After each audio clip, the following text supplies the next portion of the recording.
Yes, folks, as I indicated to you, we will be touching base with Mr. Cruz Telesford, a 27-year-old young man who lives and works in Brooklyn, New York. Yes, he travels from New York to Grenada every now and then to visit family members. And he's studying to become a deacon to come back and serve the people of Grenada, to evangelize, to inspire men and women alike to dare to be great. He wants to really see some level of transformation. And this morning, we will be speaking on the topic, the unity of our people. Yes, the unity of our people and how Grenadians are going from active to inactive. Good morning, Mr. Telesford. Morning, Mr. Jones. How you doing? I am fine, thanks. And how is Brooklyn? How is where you are? Everything's pretty good. I mean, it's a beautiful weather today. Right. Praise the Most High for that. I can tell you that we actually getting some rain at this point in time. So let me just move to close the door where I am, and then I'll come right back with you. Yes, just momentarily, right. Yes. That's the unique thing about this program.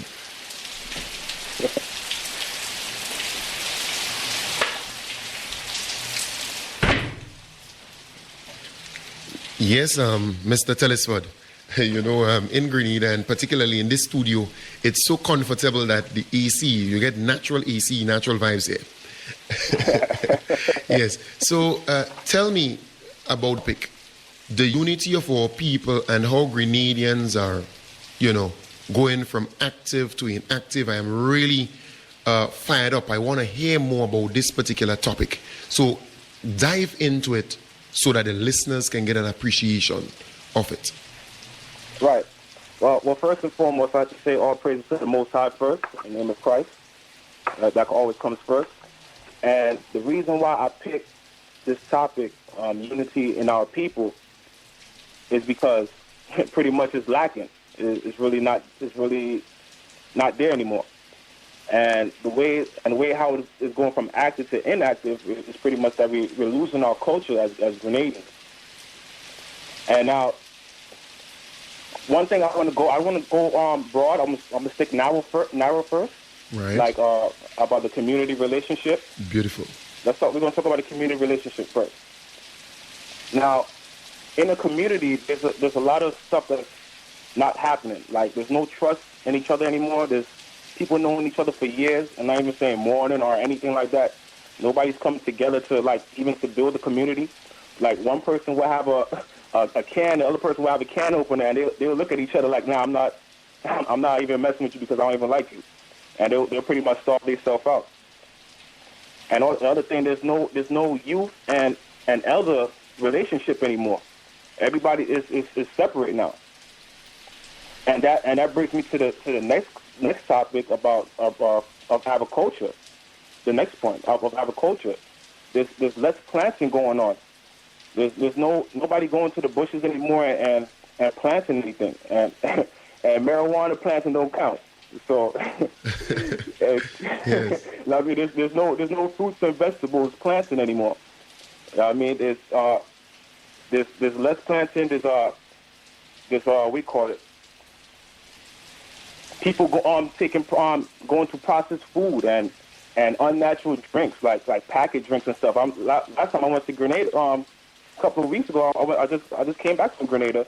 I was telling the brother to make some lime juice. He's telling me, let's just open up a packet of Kool-Aid and stir it up. It seems small. Yes. It seems like a small thing, but to be honest, I've been in Grenada. I've been to Grenada for many years, and that's a big change. That is a very big change, and that's the reason why there's multiple supermarkets opening up now. Because if people are not planting, and if people are not growing their own fruits and vegetables, the supermarket has to pretty much supply them. So that's why when I went to Grenada, it was only I only knew one supermarket, one big supermarket. Now I go in town, there's like 5. Yes. You understand? And I see that as a big problem. And, right. And correct me if I'm wrong. I believe that the EU is like pretty much affiliated with the agriculture of Grenada too. Yeah, well, a number of countries around the world they're actually, giving what they can towards supporting agriculture here. Okay, no problem. Right. Okay, yeah, but what I'm saying is though, like, but I'm gonna get back to that. I'm gonna get back to that. But yeah, so pretty much we're not going into the agriculture now. So and that brings me back to the community relationship, because if the youth and the elders are not getting together, and the elders are the ones who know about planting and agriculture, that's the problem right there. Now the next point I want to bring out is about other nations coming in and bringing and settling and setting up a shop in our communities, and especially in town side. That people they'll come and charge an arm and a leg for products, and I.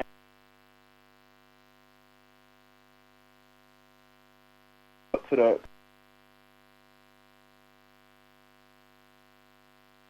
beer brewery, and I see there's other country flags waving. And correct me if I'm wrong. If I see a flag wave, if I see somebody put a flag on top of something, that means that they own it. And they have some part. Yes, they have some part to play in it. Yeah. Exactly. And I see that's a problem, because it's not even the people of West Indian or CARICOM community. There's other people from far away that's coming to set up their shop and charging the people in Grenada an arm and a leg. And I want people to understand this. I'm not racist whatsoever. I love black, white, Chinese. It doesn't matter. But when it comes, because I know for a fact I cannot go to China and set up a West Indian restaurant without problems. I know that I cannot go to the Middle East and set up a 99-cent store without a problem. But yet other nations are coming to Grenada and setting up shop and charging an arm and a leg. And now that brings me back to the agriculture again, because if we're not doing the agriculture, guess who's going to be doing it? You got it, other nations. So I believe that's the problem right now, how we are losing the unity, and how we're going from active to inactive as a people. Yes.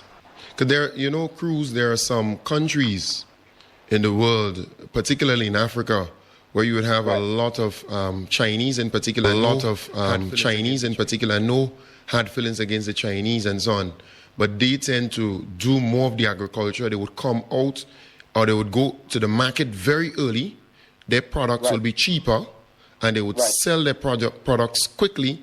And by the time the locals go to sell their products, and in most cases, the cost of the locals' product is a bit more, and they tend to have, spoilage and so on. They have to go back home with it.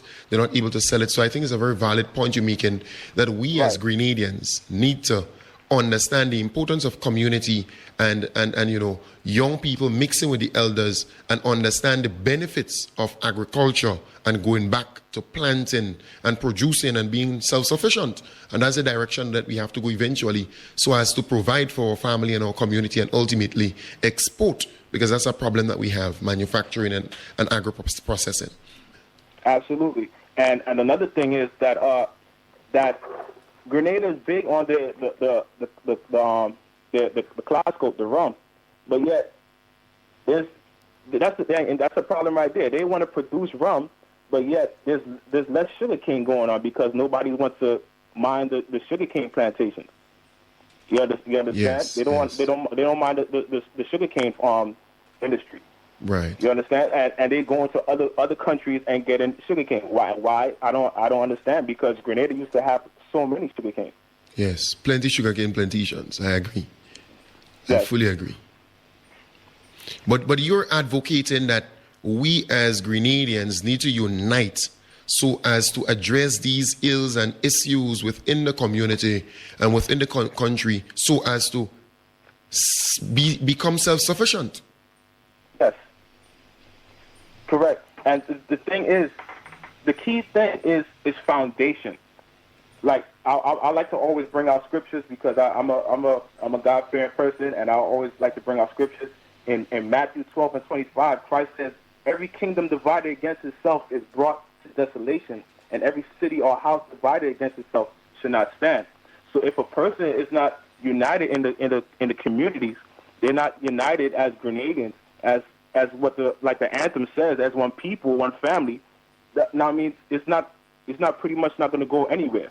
It's going to fall. It's going to collapse, and other people are going to come and rule over you. Yes. And you understand? Yeah. Go ahead. Yes, and that's the thing. And I learned, and like I said, I have friends from all over the world, and I learned from all of them. That's the reason why the Chinese are successful. That's the reason why the Arabs are successful, and that's the reason why Jewish people are successful. It doesn't matter what problem they have. A person could curse out a person that day, but the next day they'll come together and they'll put their money together and put it in a pot and say, okay, let's help out this brother right here to set up a shop. Let's help this brother right here to set up a shop. But we as a people, if I tell somebody, just give me, everybody just give me $10, they'll look at me like, I don't know, this brother looks like a thief. That's the first thing that comes into their mind, that somebody's gonna go over them. You understand? Yes. I think that's a big problem. Yes. No, I agree with you. And only yesterday I was speaking to a shop owner, and she was saying, look, if we unite, observation, she said, look, boy, if she start driving a BMW, quite a number of her friends would say, but where she get that money from? How could she be driving a BMW at this point in time? And they would not say, boy, but that's a good thing for the sister. You know, I want to know what kind of strategy or what kind of technique or what she did to actually get that BMW so I can better myself and get a BMW too. You know, they would not go down that kind of positive route, but negative route to criticize that sister. So again, it's very fitting that you could bring up that point. Yeah, absolutely. And like I said, I think that is absolutely very important that we actually come together. Like I said, every other country is doing it, and that's why the reason why they're successful. You can't go and blame other people for their success, because they're doing it properly and we're not. And pretty much, like I said, that we are very lost when it comes to that. Right. And when it comes to the agriculture and stuff, like I said, we need to go back to working into the if you have land, start working back to the land. But it also has to do with the elders. The elders have to push the youth in the communities to do so. That's another reason too. The youth are only worried about getting Wi-Fi and Facebook and going on YouTube for a bunch of nonsense. I mean, like, they really have to go back to the agriculture. And my grandmother used to always tell me that one day we're going to go back to wood fire and candles. And I you know, it probably might. You understand? So yes. No, I fully agree. I fully agree with you. But and looking at the diaspora, Mr. Telesford, up in Brooklyn, tell me about the unity there and what's the kind of trends you're seeing within the diaspora, in particular Brooklyn, New York, that area. Well, it's the same thing. Same thing, brother. Because the people that's in Brooklyn is multicultural, and it's mostly African Americans, West Indian, Haitians, Dominicans, Puerto Ricans in one community. But yet we won't come together to build our community up. And like I said, because that's the reason why I brought up other nations coming and setting up shops, because that's exactly what's happening in Brooklyn. All the corner stores are owned by other nations. All the restaurants are owned by other nations. All our clothing stores are owned by other nations. They'll come and set up their shop and charge their arm and a leg, and pretty much we have to go to these shops because supply and demand. We don't know where else to go. It's in our community. That's where we're going to buy it from. But unless we start waking up and setting up shops of our own, then we're never going to rise as a people. We're never going to be unified. So you're advocating that as Grenadians, as Caribbean people, we need to come together so as to move forward, so as to progress, because unity has shown that, or it has shown that persons who unite or nations that unite, they tend to build quickly and be prosperous. Absolutely. And another thing is too that we call it's about like the party fighting about who's wearing yellow and who's wearing green. When it comes to that, everybody, when they elected on the prime minister, okay, they elected prime minister. We got our prime minister. Don't be still separated by the color of green and yellow. You might as well wear a white shirt and just wear white and be neutral and help or try to help the community, because it's not. You don't have to look at the government to try to help you. You have to look at the community. Has to look at themselves to help each other. You understand? Yes. The government is just one. It's one body itself. The community is a bigger body than the government, and people don't realize that. The community is a bigger body than the government, and they need to the community needs to focus on themselves and try to build themselves up, and let the government, if they want to help out the community, that's fine, but let the community try to help themselves as well too. I fully agree. What I want to move to ask you this question: What really persuaded you or convinced you to go and pursue that career to be a deacon? Pretty much of this topic, you know what I mean? Of the unity of our people. I want to bring our people back together, like the West Indians, the African Americans, the Native Americans, the Puerto Ricans. I want to bring unity back to our people. That's pretty much what it is. And I fully believe in Christ, and I believe in God and everything, and I believe in the Bible. So that's pretty much why I'm doing this. Right. And when would you be finished with that training? Well, most high willing, I want to be in Grenada next year permanently. Oh, next year. Yeah. Beautiful. And how's your son doing and family? The family is good. They're pretty much knocked out right now. All right. I see. They're not the early birds. Beautiful. Is there anything you'd want to say before we wrap up the whole convo? No, all I want to say is thank you for letting me come to your show. I appreciate it, and also that everybody, all the listeners, I love y'all. All the Grenadian people, all the West Indians, everybody all over the world. Matter of fact, I love y'all. Right, but one little question: how you found out about the show? Because you have been listening to the show for a little while now. Yeah, absolutely. You're a good promoter. That's what it is. I got it from when I was checking out your Facebook, and then other people actually told me about it. Like my cousins and stuff like that too. So I had to check it out. All right, beautiful. Well, thank you very much, and I wish you all the best, you and your family. Take good care, yeah? And continue listening. And I hope I can have a conversation with you sometime again on a different topic. Take good care. Good, man. You too, sir. Nice. All right. So that was Mr. Telesford there, Cruz Telesford from Brooklyn. Yes, chit-chatting with me. And I can tell you that he's a very decent young man, very progressive and very focused, well-focused. He has a kid, a very fun-filled one indeed, and he has his family. He's just a focused young man, and as he indicated that he heard about the show, quite a number of persons are talking about the show in Brooklyn and in the United States and within the diaspora, and he said, I'm a good promoter. And indeed, quite a number of persons say, boy, at Facebook, you're really working at Facebook properly, your page, and quite a number of persons tend to look there for good information. So thank you very much, Mr. Telesford, and thank you for speaking about the unity of our people and how we can unite to build our community and think big and do things to help ourselves. We can look at typical examples. The Indians, when I was in England, and I visited England twice, and I can tell you that when I was in England, you find that the Asian folks or folks from Syria and China and Japan and so on, they tend to squeeze in one apartment or one flat, and they go to work because many a times they don't really sleep much. They work because they understand that they have to go back home and to settle down. And boy, the Caribbean folks, they tend to want to have a nice apartment, by themselves, or maybe their wife or husband or something of that sort, and then you spend more that way. So again, he's making a lot of sense. And if we can unite, we can actually set up shop. And we need to go back to farming. We need to go back to the farm. We need to do that and do that as quickly as possible.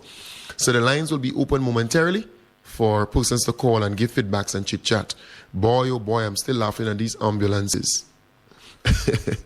These three-wheelers, these ice cream-like three-wheelers. Yes?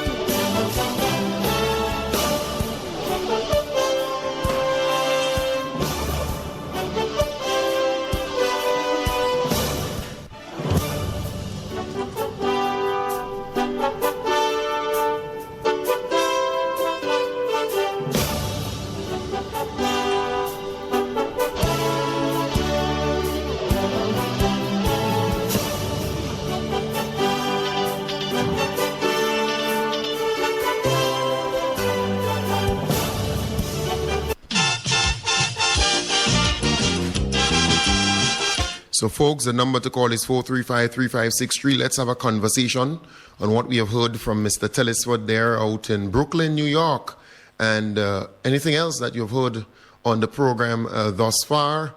Let us have a conversation. The number is 435-3563. 435-3563. Let us have a chit-chat here this morning. Your man financially, but nowadays it's really very hard to get a job as a girl in Trinidad. You're looking now. Good morning, caller. I think we have the first caller. Good morning. Yes, Ken. Good morning. How are you doing? I want to make a comment on what Mr. Telesford said. Yes. Now, Mr. Telesford needs to go back in history. Black people in the Caribbean and wherever they were not trained to be entrepreneurs or businessmen. They were trained to be consumers. And that is where we are. We're still stuck there. We don't see ourselves as being able to produce anything to sell to anyone because we were not trained in that manner. The colonialists had us in that way. So it is hard for us to get out of that. But how do we break that cycle? Some of us are trying to get out. But then again, we are fighting one another. That is the problem again. We don't see ourselves as coming together. We're fighting against one another. And that again, the colonials did that to us. They separated us. They call us, some of us were in this section, some of us in that section. And we are really branded by the colonialists. And it is hard.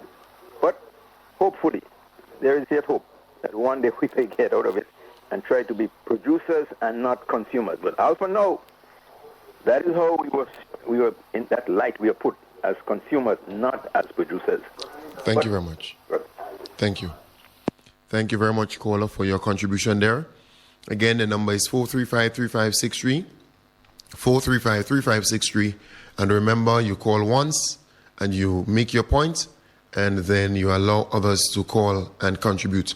The number is 435-3563. Let us chit-chat. You know, it's really important for us to go back to the soil.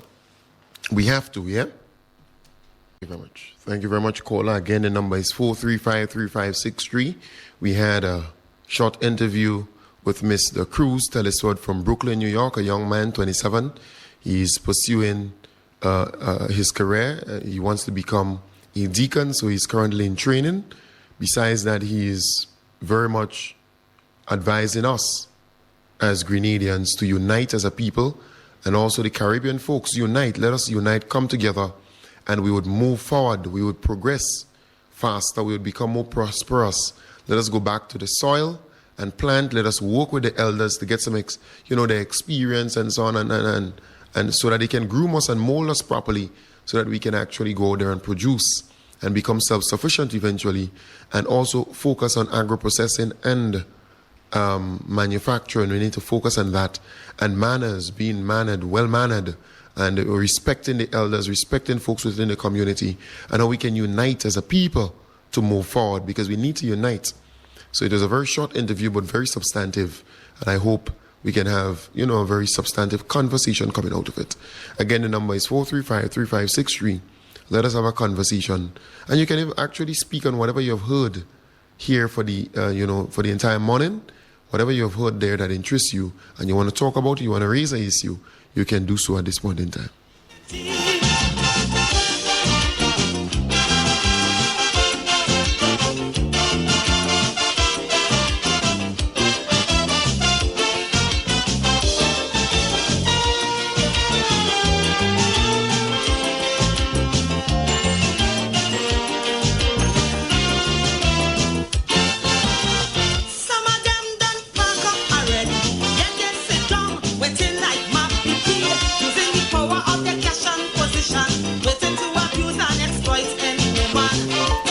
Good morning, caller. Good morning to you, sir. Good morning. How are you doing? Not too bad, and how do you do? I'm fine, thanks. I want to have a good day. Thanks. Now, I am hearing the call once again.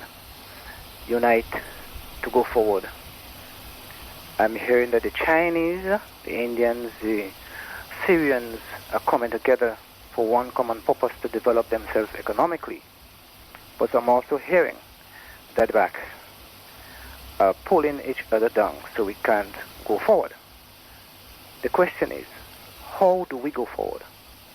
Who are attempting to transform the thinking of the black man, so that we could understand who we are, our role and responsibility as it relates to taking care of ourselves, taking care of it. Who will do this?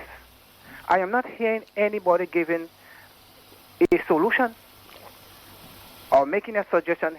Let's do X, Y, Z together. Take the lead and say, look, let us do that. I'm not hearing this. I'm not hearing people calling people out in community exercises. The leaders, the people who are talking about change, and we need to unite to go forward. I'm not I'm not hearing them coming forward and saying to the citizens, look, here is how we have to do it. Let us come together. Let us put aside our differences and come. I'm not seeing anybody taking the lead. I am doing this, and I'm having extreme problem, serious problem in getting people to understand, well, look, I am doing this thing for all of us, and they see you. How do we get somebody, or who will step forward to transform the thinking of the black man, and Grenadians in particular? We're going down fast.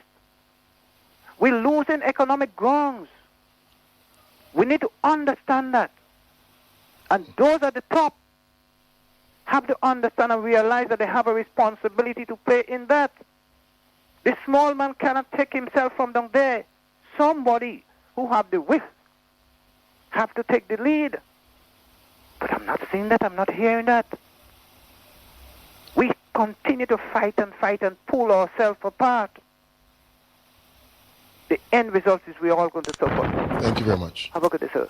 Thank you very much. 435-3563, 435-3563. And as Mr. Telesford he's listening to the program, he's encouraging that particular caller to just take a stand and rise up and start doing things, and then others will follow. So take the lead, and others will follow once you're doing the right thing. I remember, folks, one person would call only once and make their point and would not call twice, 3 times, and 4 times. But the number is 435-3563. Let us have a conversation around how do we go forward as a people? How do we unite? How do we come together to build a community? You know, and as I always encourage persons, volunteer. Make a difference today. Do something in the lives of someone. Help the weak in your society. You know, that's critical. So again, the number is 435-35. I think we have another caller. Good morning, caller. Hi, good morning, Tim Jones. How you doing? I'm good, you know. Praise the Lord. I listened to the interview with that young man. And Tim Jones, there is a fight a long time with us in this country. And if we only could unite, it would be so better. But you see this caller thing, you know, people just suspect support the NDC. And you know they wouldn't buy from me. I remember going on and selling the general hospital, and a lady come to visit somebody, and she bluntly tell the person, don't buy from me because I is NDC. So when we have this kind of attitude, and you see people come here to do business and they get so much opportunity, so all of us just buy from them, we help them, but we fight them with own people. So how could we go up? So I even calling on the